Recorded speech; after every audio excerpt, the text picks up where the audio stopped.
Hi everybody, I thought I'd send you an example of doing one of the problems from your Module 4 Homework 2. So this is problem 8, this is the version I have, yours will be slightly different. But it says find the zeros of 6x cubed minus 17x squared minus 26x minus 8. So step 1 is going to Desmos and typing in your function.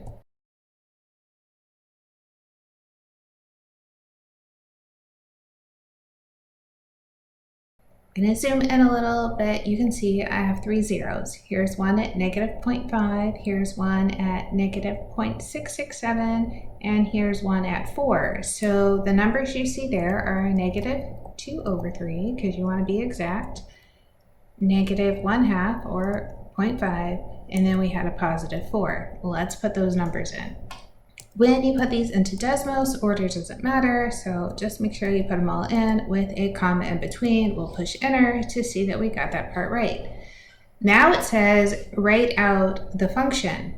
I'm going to go back to Desmos so I can just type for you.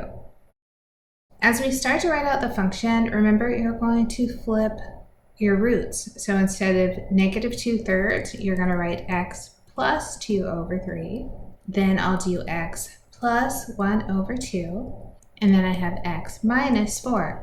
Now what you're going to see is that these two graphs don't match, and let me put them in different colors to really highlight that.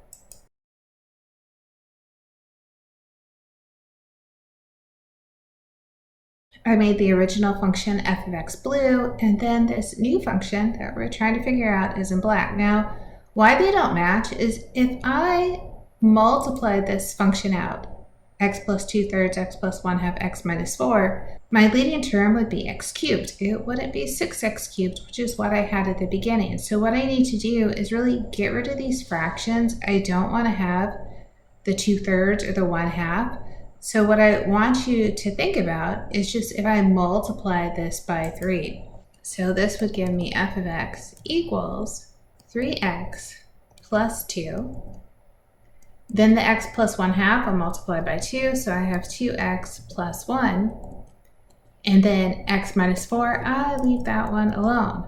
So it still looks weird because we need to get rid of this second function that wasn't the right one. Let's make this new function again a different color. I'll put that in green.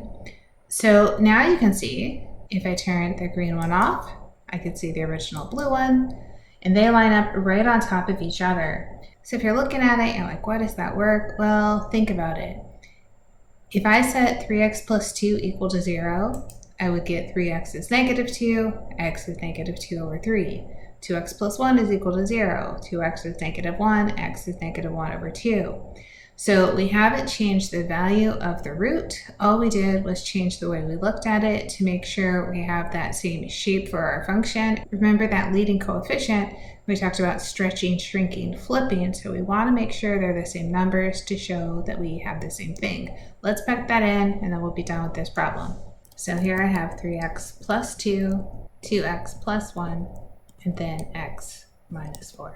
So try to use that strategy as much as you can. Sometimes you're going to come to some where you will have to do the division, you will have to do more steps, but hopefully this problem helps you get to the next problems.